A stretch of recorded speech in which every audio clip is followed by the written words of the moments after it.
Wonder Woman, Wonder Girl, and Wonder Tot. 3 versions of Wonder Woman at different ages existing simultaneously. How? Why? The series of stories that contained this combination of characters would come to be called impossible tales, and eventually they would be said to have happened inside of their own universe. A necessity for anybody trying to sort this out with any kind of concrete solution, because otherwise it makes no sense.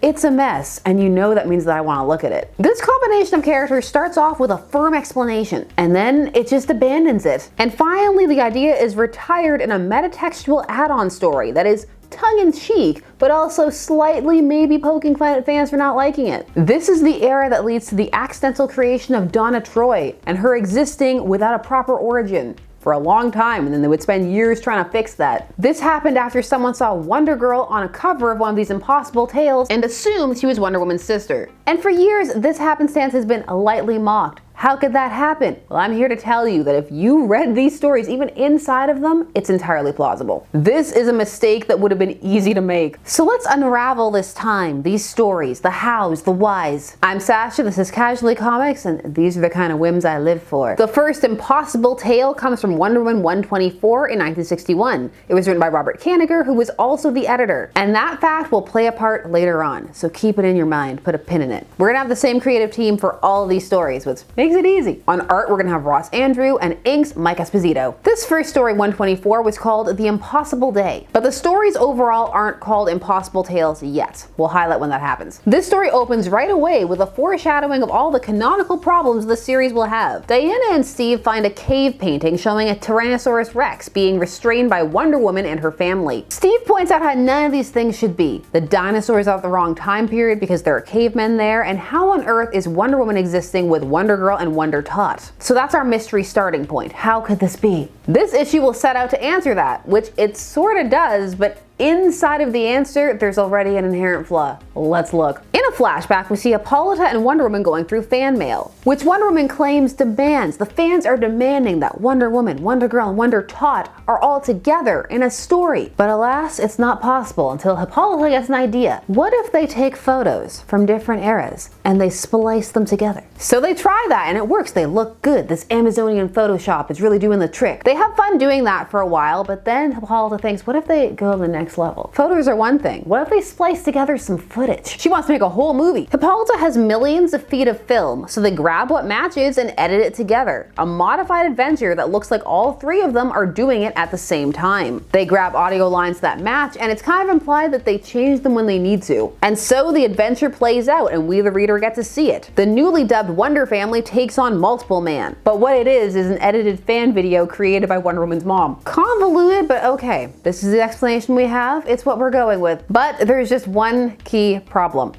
The cave painting that has all of them in it. The entire reason for this issue, basically. In the impossible tale, Hippolyta turns Multiple Man into a bangle, but he starts possessing her, so she decides to go back in time where she can't hurt anyone. So she does, and all the Wonder Girls follow her. But this is edited footage, so in reality, it would only have been one of the Wonder Woman who followed her. And so when the cavemen saw all of this happen, they should only have seen one of them, because the rest are being edited in. That is the entire premise. Unless the edits are somehow also altering reality, and that's not what is said to be happening. So really, there's no way that these cave people should have seen all 3 of them to put them in this painting. The entire premise falls apart, and they went to so much trouble to outline it. But the reason we have this as the bookend is so we can have that kind of sitcom, oh, Steve will never know the truth of what happened. And we really won't, because it couldn't have happened. As the title says, it's impossible. But here, there's something to note, and it grinds my gears. The digital single of this comic omits the last 4 panels,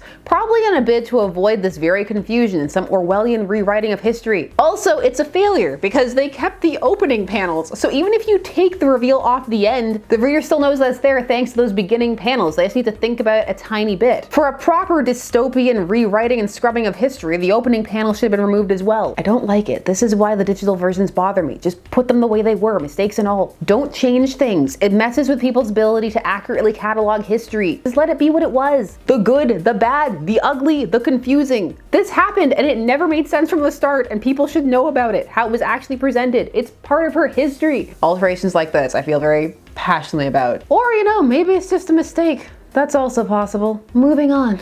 This series of stories is going to try and ride on this idea that because it said impossible, it doesn't have to make sense. But it's going to push that to the point where inside sometimes the narratives have no cohesion. It pushes it too far. This concept's next appearance was in issue 128. In this one, Wonder Woman gets a call from Wonder Tot and Wonder Girl, asking her about the origin of the robot plane. Like the first story, great pains are taken to explain what has happened. Which was Hippolyta using the future viewer to show both Wonder Tot and years later Wonder Girl footage of Wonder Woman flying the robot plane. She then had them record a video asking Wonder Woman about its origin, which she then in the present dug out and played for Wonder Woman. Why? Because Hippolyta loves editing footage together. She loves manipulating information. Trust nothing that you hear out of Paradise Island. So Diana explains the origin of the robot plane to the camera, and assumedly that means that then in the past that video would already exist, so she could play it for them to look at on the future viewer. Time travel, wibbly wobbly. What an adventure. They're back next issue, 129, with a cover that says by popular demand. If it was, it would be hard to tell because the letters column of this era is a fan club to Wonder Woman, so the letters are addressed to Wonder Woman. So the ones that get through are written as if they're being written to Wonder Woman, and so as a result, you don't have the same kind of Dear Editor, what are you doing? 129 gives us more Multiple Man and dubs this type of adventure an impossible tale on the cover. And it opens on Wonder Woman rushing home to her mom, who is in the archives, splicing together another adventure for them to watch. It's a little odd, right? A little concerning. I'd be kind of worried if my mom was just taking all this old footage of me at different points in my life and putting it together to make it look like we were all interacting. She seems very lonely. Now this story is noteworthy because it features some other ripple effects. Wonder Woman had a merman love interest, Mano. He showed up to be a romantic rival to Steve. But it was also shown that as a child, Wonder Girl, there was Mer Boy. And it was assumed for a time that they were the same person. But this issue changes that, at least for a time, until we situate all this in another Earth. But for now, it's changing it. Also, Steve and Mano are both awful, but that's not the point of this. Mano shows up in this story with two other mermen, Merboys, Merboy and Mermite. And even though one would assume, based on how this has come together, namely as edited footage, that this is just Mano at different ages, the text says it's Mano and his brothers, hence separating them as characters, making the Merboy interest for Wonder Girl not a young Mano, but a separate Mer person. So this essentially created another character where potentially there wasn't one before, just because of the loose way it's handling canon and continuity. Now this may be an error, it may not be. Whichever it is something that could lead one to assume that Wonder Girl and Wonder Tot are Diana's siblings and not alternate versions of herself. Wonder Woman also calls them her family. They're the Wonder family. One would also be forgiven for assuming that a family does not just consist of alternate versions of the one person at different points in their life. But at this point, you still have the bookend that's telling you what's going on, but we're going to lose that. Because despite some of these moments inside this issue, it's the next appearance, 133, where things really go off the rails. This story does away with the starting demonstration of film being spliced together. It relegates that explanation to one sentence on the teaser page. But then we get this issue's premise. At Lieutenant Diana Prince's office, so many of you write in asking to visit Paradise Island and to share my adventures that I'm going to choose an imaginary fan to come on an imaginary trip with me. Yes, Wonder Woman chooses an imaginary fan to go on an impossible adventure. It's a bit odd because it's not like a proper contest. I find it odd. Do you find it odd? So this imaginary fan gets to see a series of contests for who can be queen for a day on Paradise Island. As the races go on, Wonder Girl and Wonder Tot show up. But one has to wonder, how does this work? Does the fan go and then Hippolyta spliced all of the footage together afterwards? But that doesn't really work because the fan starts to acknowledge Wonder Girl and Wonder Tot as if they're there at the same time while she is on the island. But there's no projector or anything for her to be watching this on. It's happening. Maybe they somehow fixed all this in post. As this is going on, it starts to feel like it would have been better if there was no explanation, because at least then fans themselves come up with a plausible one. Time travel, magic, something, but the explanation provided doesn't fit with the events of the story, and that causes disconnect and dissonance. And this occurs even in younger readers. If there's one thing that kids love, it's asking questions and trying to figure out how things work. At one point, the fan is tossed onto the backs of each of the Wonder Girls, which means that she would have encountered all of them, unless Hippolyta's editing is just that good. She's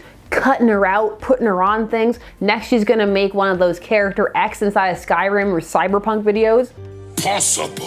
Why isn't it possible? No more questions! Why? Your story can be wild and out there, but it still has to adhere to some kind of internal logic, especially when the rules have been laid out in the story. Otherwise, it just becomes gobbledygook. The next appearance, 135, is another fictional fan story. Another not real fan, the story makes sure to highlight that, going on an adventure with Wonder Woman, and it's also a multiple man story. These stories love a good multiple man appearance. This issue is important because it doesn't mention the splicing technique at all, so it just comes across like all three of them exist at the same time. Wonder Queen, Wonder Girl, Wonder Tot, why the whole Wonder family is here to greet me. It's the most wonderful day of my life. It's like a dream. It's what we call an impossible tale, Carol, and you're in it. I hope Carol Sue enjoyed her trip in this impossible tale because it's the last one. She's the last fictional fan winner. We don't do it again. The concept is abandoned, but you know it's not abandoned? Multiple man. Issue 138 is our next impossible tale. Only now it's not even mentioned that Wonder Woman, Wonder Girl, and Wonder Tot being together is something novel. It's just called a Wonder Family adventure. Like, this is just something that happens on the regular, and at this point it kind of was. All the girls have an adventure where they have to do something involving a kite. From this issue on, it's pretty much as if this was the status quo with rare exceptions. 140 is a dream issue starring Morpheus, where he shows Diana what it would be like if some people had wishes come true by showing them a dream or something they wish for comes true. Diana, for some reason, wishes to see what one of her enemies would do if his wish came true. She could have picked anyone. I don't know why he's who she chose. Wonder Tot and Wonder Girl have characters associated with them dream as well, but not their villains. The next appearance is 142, and it's one of those issues that makes you wonder how many drugs? Yes. It's a catch the coolest insect contest, but the Wonder family stumble upon a mirage, except not really. It's another dimension that they walk through where giant versions of themselves are also on a bug hunt, and they're the bugs. It's pretty trippy, but then it fades because it's nighttime and it was a mirage, except it wasn't. It was not a mirage. It wasn't even close to being a mirage.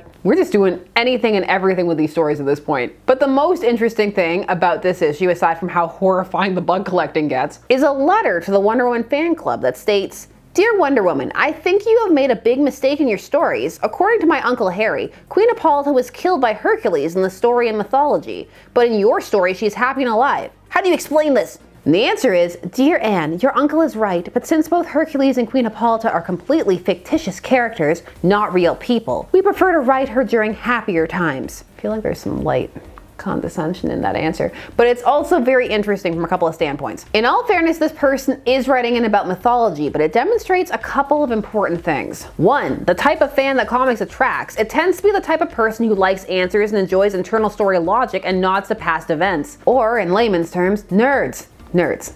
Nerds. Nerds. And the reply, the attitude indicates something interesting about canon in these stories, even though it is replying to the mythological element, in that there's a looseness, as indicated by that line, "We prefer to write her during happier times." Just the idea that they're going to write what they think is best. If it doesn't make entire sense, that's fine, for Are You Not Entertained? If you're going to do that, your story had better be amazing. Adherence to canon was becoming more and more commonplace at the time, and was already being used to great effect over at Marvel. A letter like this highlights the inevitable clash between this concept as presented in these stories and fan backlash, or just reader backlash, when it starts to not make any sense. Because this lack of internal consistency isn't just surrounding the impossible tales concept, but just details inside of the stories themselves. There are regularly mistakes, just basic big editing mistakes. We're gonna skip the impossible tale in 144 because it's not overly noteworthy. Nothing truly interesting happens inside of it in terms of the impossible tale canon story front. But 145 is where we have a pretty big mistake. This is an issue where all the Wonder family were having the same dream and they're trading off telling what happened. Wonder Tot goes first, and then the panel shows Hippolyta, Wonder Queen, starting the next part. "I know what happened after that. Incredible though it may seem, I must have been dreaming the same dream." But then the next sentence says Wonder Girl continues, and it's from Wonder Girl's perspective, and you see her head and everything. And then at the end of that sequence, Hippolyta is shown saying it's her turn again. "I know what happened, Wonder Girl. Incredible though it may seem, I must have been dreaming the same dream." It's a noteworthy oversight and reflects how the rest of the details in the impossible tales are handled. Side note, this story was bananas. It ends in such a wild place. They get transported to a zoo in the future. That's not where you thought it was going, was it? It wasn't where I thought it was going. If only these stories were tighter, because just how off the rails they go, the willingness to just do anything, that's fun. 147 is a Wonder Girl centric issue and it's from 1964. This is one of those issues where it's very understandable how she would be presented as a separate character over in Brave and the Bold number 60 in 1965, where the Teen Titans were named, although they had one unnamed earlier appearance, but she wasn't in that. When Bird Boy's going going on about how he will be the one to marry Wonder Girl. He mentions that Wonder Woman will be his sister-in-law, which again, if one were to read that, they would assume that she must be a separate person. And by this point, it's been quite a few issues since the framing device has been mentioned. The Impossible Tale moniker has also been dropped, so it's just a Wonder family story. Wonder Girl is going to undertake a ritual to become a full-fledged Amazon. But why does she need to do that if she's just young Diana, who already is a full-fledged Amazon? Being an editor is important. It's a really important role. It can make a pivotal, huge difference. Impossible Tale stuff aside, this issue makes an excellent argument for why Wonder Girl should never go on another date with Bird Boy or Merboy again. Also, Bird Boy's people live in a caged city in the clouds? That isn't relevant. I just wanted to share that with you. 149 is the next appearance and features a brief sequence retelling the Amazon's arrival on Paradise Island, where it makes it seem like very shortly after arriving, Wonder Tot and Wonder Girl were just there along with Diana. 150! Yes, they're appearing that frequently now. There's a giant phantom fisher bird, and look, Merboy gets mounted on a wall. Moving on. 151. This issue boasts being Wonder Girl's first full book-length adventure, even though she also had an entire issue in 147. I mean, other people appeared, but she was the protagonist, and it was about her. I think it counts. This one is an "it was all a dream" type story, where Wonder Girl, I can't call her Donna because she's not supposed to be Donna at this point, she wishes she was adult Diana, and she dreams that she was dating a teenage Steve Trevor, who is still a pilot. A teenage pilot. Strange vibes. I think this one is less concerning if you take into account that she's supposed to be teenage Diana, so she's just kind of fantasizing about her own future and taking elements of it and applying it to her past, wishing they were happening at that moment. Otherwise, you have a story where it looks like Diana's younger sister is crushing on her beau, which, I mean, I've seen Merboy and Birdboy. I get it. She doesn't know that it's just the same vibes with adult Steve and Merman. 152 is an important issue because the backup acknowledges that Diana and Wonder Girl are supposed to be the same character, and that hasn't happened in a hot minute. It's in one sentence in the teaser, in the backup, but it's there. The teaser talks about a time when, as a teenager, Diana had to choose between having a father in her life or not, but then the story takes place while they all exist, so it happens to Wonder Girl, but Diana is there while it's happening as an adult. Now, we're pre the point of them giving a definitive Wonder Woman origin for the Silver Age, so there were still stories floating around of who's Wonder Woman's dad. So you get tales like this one, where Wonder Girl lets this man with a head injury think that she's his daughter named Annie, until they find his actual daughter, and then he adopts her as his honorary daughter, but then has to leave because no man can set foot there, or they don't get to have an island anymore. We're gonna start speeding up. 153 to 155 all feature the Wonder family, but they're standard stories for this era. There's nothing really relevant to the whole minutia of how the concept works inside of those stories. 155 was the I Married a Monster story, where Wonder Woman tries to marry that angry incel man. We did a video on it. It was a good time. I'll link it below. That story makes me laugh. But we're coming to the end. 158, ignore egg foo. This isn't about the cultural insensitivity of egg foo. Not today. No, we need the backup. Not even a story, more like an announcement, the end, or the beginning. An odd meta tale about the retiring of a bunch of characters from this era. It starts with some kids protesting the changes / contents of Wonder Woman. It seems like they want to return to the golden age. Everyone in the story is talking about him and what decision is he going to make. And they're talking about the editor. So yes, this is one of those meta stories where the writer, in this case also the editor, has written himself into it. There's also some very strong God vibes in it, because it's acknowledged in the story that he controls the universe and their fates. The characters in the story are terrified, scared about what will happen to them if they're still going to exist. Some of Wonder Woman's enemies tell her it's been an honor to fight her in case they stop existing. She's rushing to get to the office because there's a surprise meeting and she didn't know about. These changes are happening without her approval or consent. She's just at Kanigher's whims. It's very accurate, actually. This is interesting. And in that certain editor's office, a startling assembly. I just realized I don't know what Robert Kanigher sounds like. Or Bob Kanigher, as his friends called him. Anyway, B characters cowering in fear. Wonder Tot, Wonder Girl, Wonder Queen, Colonel Steve Trevor, Merboy, Birdboy, Mano, Birdman, the Glop. Why is the Glop there? He was like in one issue. Etc. Ooh, etc. I'd hate to be etc. That'd be hurtful. I have a very painful duty to perform. You don't have to tell us. We know it's a terrible decision to make. I'm glad I don't have to make it. Wonder Tot, Wonder Girl, Merboy, Birdboy, Mano, Birdman, the Glop. Always remember that no matter what happens to you, I created you, and I'll always love you, just as much as Black Canary, the Harlequin, the Star Sapphire, and the rest of my brain children. I like all those name drops. Look at all the cool characters I created. Not you guys though, bye. There is a humorous tone here in how this is written. It is a little funny. I like how he lists them all out like that each time. So what's happening to Wonder Tot, Wonder Girl, Merboy, Birdboy, Mano, Birdman, the Glop? I'm retiring you as of now. Note that Wonder Girl's picture is on top. It's too late. That's out of the bag. You can't put that back in. The universe is broken because of poor editorial oversight and communication. This launches Donna on a quest for an origin that will span decades. At that moment, dashing in through a back door. Merciful Minerva, you've done it. You've really done it. You've killed them. Oh, you've left my mother and Steve. What are you going to do with us? Steve won after all. Suck it, man. And Wingo, I think Birdman's name was Wingo. It was. Wingo the Birdman. Missed opportunity for him to grow up and become Wingman. You'll soon see. Ross Andrew, Mike Esposito, get to work. Yes, master. See, you can tell that some of this is meant to be joking. You can see it in how the artists are depicted, like bowing and cowering to him. But there's also a tiny bit of fan vibes. It's in the phrasing of the next part where he details what his plans are going to be for the book going forward. You can glimpse some of these attitudes towards Wonder Woman's past in certain letters. There's actually one in the issue we're discussing where the fan had addressed Kanigher directly and he responded. Mr. Allen's second letter asks for a revamping of Wonder Woman, and I have already started putting into operation months ago many of the suggestions he has made, such as taking the calculated risk of putting Wonder Woman in an adventure deliberately written and drawn in the exact style of the Golden Age, in quotes, of comics, in the August issue of Wonder Woman number 156. It is a risk because any Golden Age, again in quotes, is a time which is already well in the past. I may be clobbered for it, but I had to take the chance. I'll let you all know the results. Well, I guess we see in this issue that it was to keep doing it. Wonder Woman has been active for about 20 years. She arouses violent emotional responses ranging from love to hate. She is never ignored.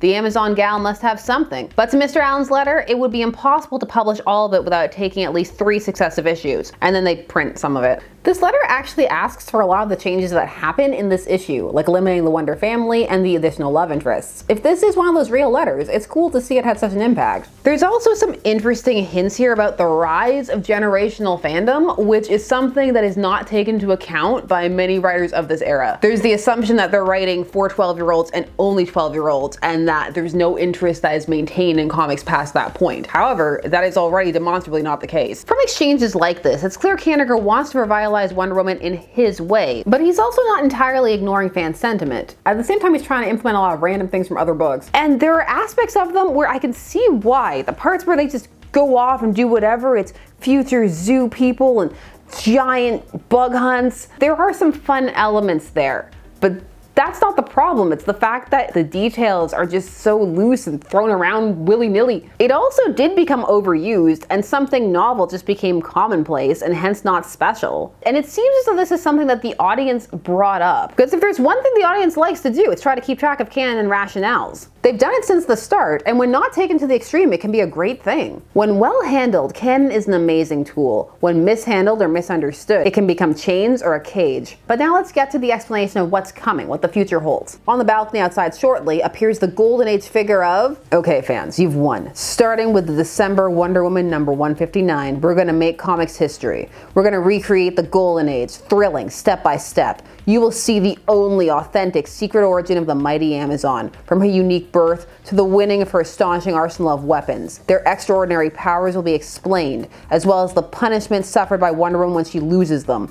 All the secrets of the Amazons will be revealed. The Golden Age will live again. Don't miss your collector's copy of the December Wonder Woman number 159. Watch for it. On the whole, this is kind of cool, letting the fans know they're being listened to and what's coming up. But there is just the phrasing of, okay, you've won. It reads potentially as slightly antagonistic, but that could just be how I'm reading it.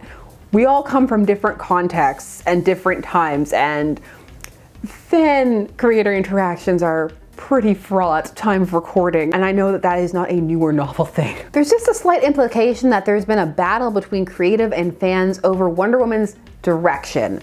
And if you read letters columns that aren't just addressed to the fan club, when you actually get those, it's clear that there was. And historically, when people look back and talk about it, they have a lot to say about this time period and the direction of Wonder Woman. Sometimes a bit too much. There were good things in this era too, but there is also a lot to move away from, and here's why. It's not just the impossible tales, it's everything. The impossible tales are just a good example because they become so frequent and highlight the lack of direction for Wonder Woman. Details that don't align, tons of romance plots, lots of repetitive plots where the same plot beat happens multiple times an issue. This plays, while it's nice to see an attempt at a humorous tongue-in-cheek acknowledgement of a story pivot, and admittedly advertising cash grab, get your collector's edition today, kids, ultimately doesn't work because the core issue is in the creative team. Kanigher just has a fundamentally different idea of Wonder Woman than her creators. He's the person who takes over from them, specifically the ghostwriter who was hand chosen by Marston. And him and her had very different ideas about what Wonder Woman should be doing. So no matter which direction he pulls her in, it's not going to align. From the erasure of her supports and most of her key villains, only to be pulled out for throwback issues here and there, to the hyper focus on romance, which doesn't land the same way in Wonder Woman's books as it does in some others because of her history. Kanigher's run on Wonder Woman is a fascinating time capsule. It's quite long and has so many different modes, full of interesting moments as the book seeks an identity and direction, like this era of Impossible Tales, which spans 4 years. There were 19 Impossible Tales stories, which when your book comes out monthly is a lot. As for these Impossible Tales, in the future they would be said to have taken place on Earth 124.1, or just 124 depending on the source. The Kingdom #2 by Mark Waid from 1999 showcases the Wonder family in hypertime, and it's also labeled as a separate Earth in Crisis on Infinite Earths, as well as some of the extra material and the Wonder Woman Encyclopedia. I'm not sure if all of this makes it more or less messy. Maybe these stories truly just need to remain impossible tales, but I maintain that they were made far messier than they had to be because of how it was handled at the time. Just say time travel and be done with it. Does it make sense? No, but it's much easier to suspend your disbelief for given the context of the story surrounding it than